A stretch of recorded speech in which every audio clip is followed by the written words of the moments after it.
Assalamualaikum warahmatullahi wabarakatuh. Ini bahagian lain lagi pasal tuntutan nafkah. Tadi tuntutan nafkah isteri dan anak sebelum belum bercerai, kan? Betul. Betul. So boleh kasih short introduction. Okey, hari ini kita mau explain apakah tuntutan semasa di dalam perkahwinan. Perkenalkan diri dulu. Sebelum tu, Uncle Introduction. perkenalkan diri.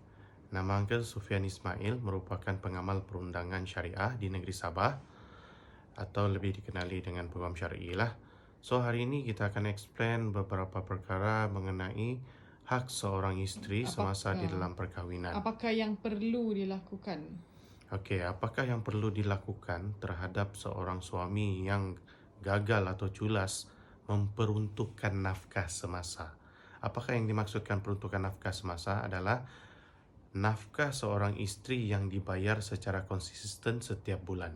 Sama juga nafkah anak yang dibayar oleh si suami secara konsisten setiap bulan. Selalunya yang menjadi persoalan macam manakah untuk membuat tuntutan. Adalah lebih mudah seandainya kamu bertindak untuk berjumpa dengan mana-mana peguam syar'i untuk membuat tuntutan. Seandainya kamu bertindak untuk menuntut nafkah itu secara persendirian, sebenarnya masalah yang kamu hadapi adalah kamu sendiri tidak tahu berapa perlu tuntut. Itulah yang selalu menjadi dilema.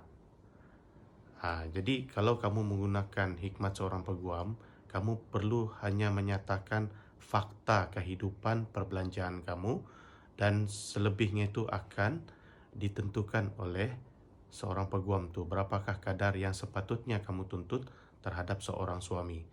Sebab kadar ini adalah bergantung kepada perbelanjaan bulanan kamu dan kemampuan seorang suami terhadap membayar nafkah terhadap kamu.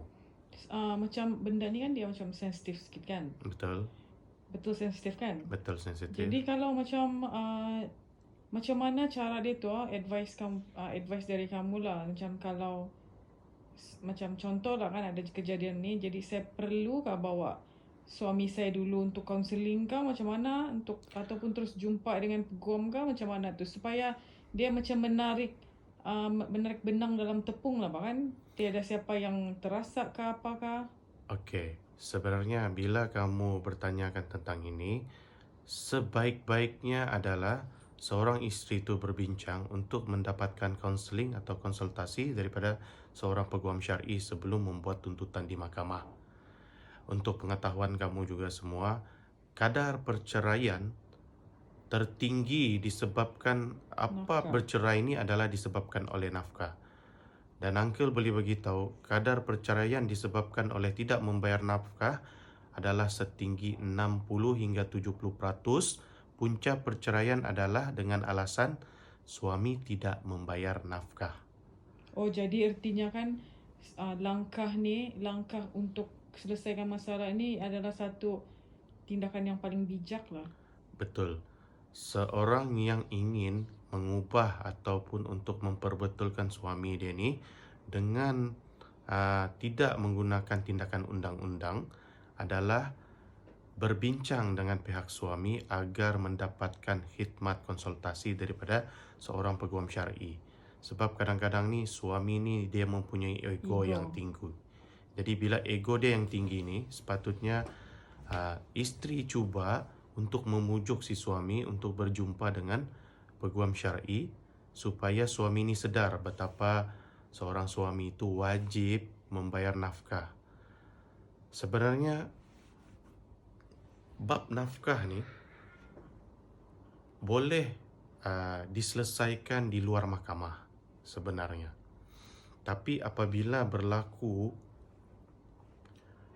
ketegangan di dalam tuntutan itu, itulah yang menyebabkan isteri terpaksa memfailkan perkara ini di mahkamah disebabkan tidak ada satu sefahaman di dalam membincangkan perkara tersebut. Sebab itulah di mahkamah apabila seseorang tu membuat tuntutan, bila belum sampai lagi ke tahap sebutan kes, biasanya mahkamah akan mewajibkan pihak-pihak iaitu suami dan isteri ini untuk hadir di majlis suluh. Oh, untuk tuntutan ni lah. Benar, setiap tuntutan nafkah ini dia akan melalui proses majlis suluh di mana dua-dua pihak tanpa kehadiran peguam datang ke majlis suluh di hadapan pegawai suluh untuk membincangkan tuntutan nafkah tersebut. Apa majlis suluh tu apa? Majlis suluh ni merupakan satu mediasi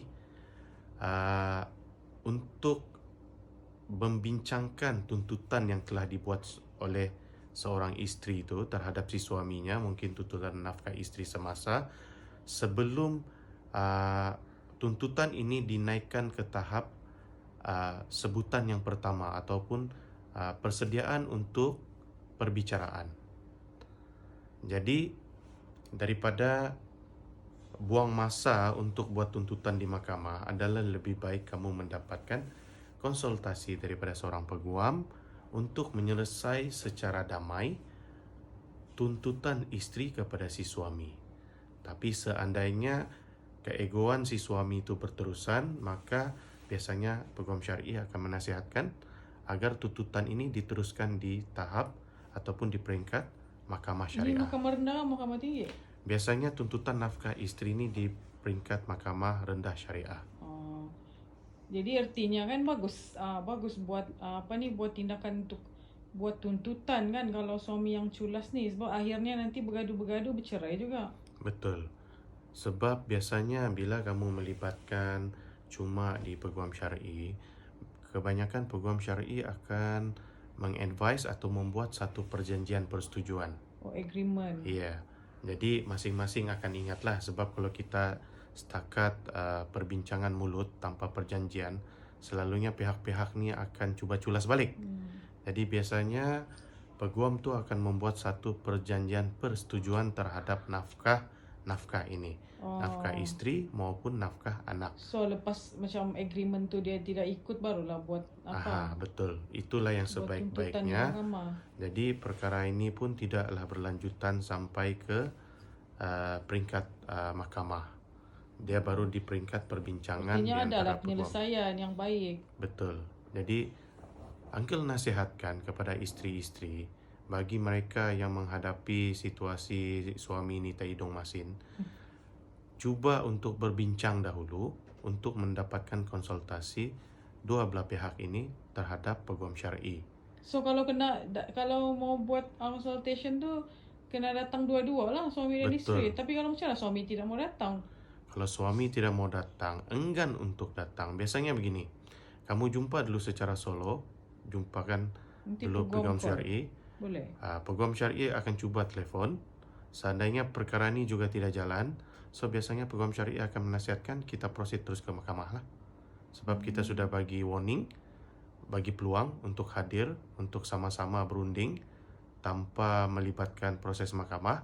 Tapi seandainya pihak suami degil, so mahkamah lah dia punya jawapan. Oh, yang penting dia ada satu cara penyelesaian lah kan, step by step. Kita memberi peluang sebelum ke peringkat mahkamah untuk membincangkan pada peringkat di luar mahkamah. Kamu pernah handle kes begini?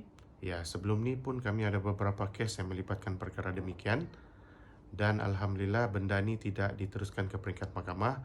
Kita cuma membuat satu perjanjian persetujuan bersama bagi nafkah tersebut. So macam mana rupa agreement tu? Kalau secara general lah. Di mana perjanjian persetujuan ni adalah melibatkan dua tanda tangan di antara pihak-pihak dan ada saksi-saksi terhadap perjanjian tersebut. Jadi macam mana dia punya duit kat tu? Duit yang sepatutnya dia bagi setiap bulan ni kan? Betul. Macam mana kalau dalam agreement tu, macam mana dia disalurkan? Bank in kah? Macam mana? Biasanya pihak peguam akan menyarankan pemberian nafkah tersebut melalui online banking. Maksudnya ada transaksi yang berlaku supaya membuktikan seorang suami itu telah pun melunaskan atau memberikan nafkah secara konsisten terhadap isteri dan anak-anaknya. Contoh nafkah anak adalah diserahkan kepada isteri seandainya si isteri ini yang bertanggungjawab selalu menguruskan keuangan.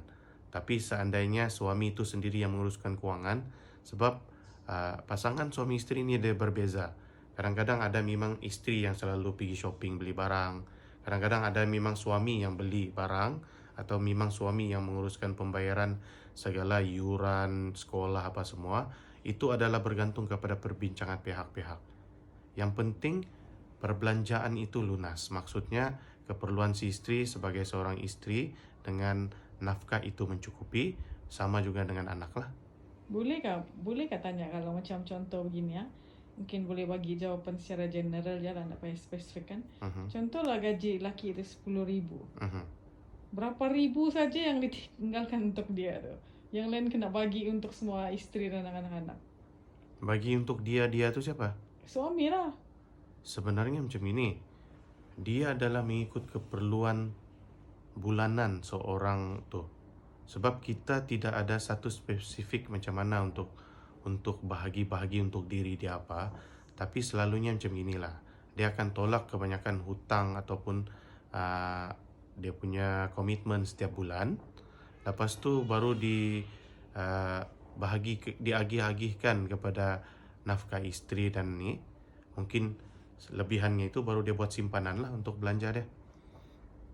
Selalunya macam gitulah. Sebab seorang suami pun dia perlukan belanja untuk diri dia, untuk pergi ke office, untuk makan kah, untuk isi minyak kereta kah. Dan dia pun juga ada mungkin satu kewajipan untuk menyerahkan duit kepada ibu bapa dia. Yang Ataupun penting dia win-win lah kan? Betul, yang penting win-win situation. Tidaklah orang cakap Boleh dia bincang. terpaksa bagi isteri banyak, dia terpaksa dapat sikit. Tidak, sebenarnya ini merupakan satu perbincangan yang win-win situation. Sebab suami merupakan pencari rezeki dan kita pun kena bagi juga space untuk suami untuk berbelanja hasil daripada titik peluh dia tu. Jadi apa yang boleh dirumuskan sini, tidak pun rugi kalau buat step, isteri yang buat step yang bijak untuk settlekan masalah husband yang tak hidung masin ni. Betul, sebab isteri kalau sayang family, kamu mungkin kena satu step ke hadapan untuk bertindak bagi mengelak perceraian yang berlaku disebabkan oleh suami yang gagal memberi nafkah. Sebab alasan tidak memberi nafkah ni sangat tinggi. Dia punya alasan di dalam perceraian di Sabah. Jadi adakah kamu ingin melihat keluarga kamu tu bercerai-berai disebabkan oleh perkara tersebut? Sedangkan perkara ini kalau kita prevent daripada awal, bertindak dengan jumpa seorang pengamal perundangan, benda ni boleh diselamatkan. Mungkin suami kita ni dia terlupa, atau dia pura-pura lupa, ataupun dia sudah terbiasa. Terbiasa. Jadi benda ni perlu diubah. Sebab selalu kan sekarang gaji bini ni ada yang lebih tinggi. Betul. Dari suami. Dia sebenarnya gaji seorang isteri yang tinggi itu bukanlah alasan untuk suami tidak membayar nafkah. Sebab nafkah seorang isteri ini tidak ada ditentukan kadarnya yang spesifik di dalam undang-undang.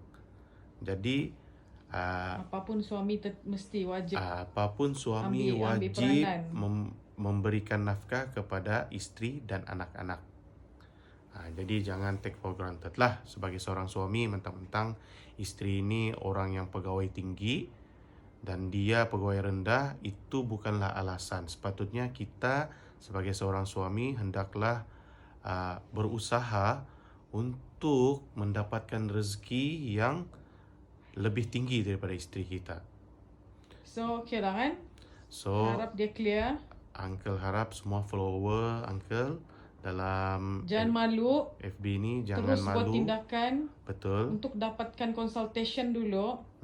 Supaya dapat win-win situation dari husband and wife. Supaya boleh prevent daripada berlakunya perceraian. Okey, kita jumpa lagi. Assalamualaikum warahmatullahi wabarakatuh.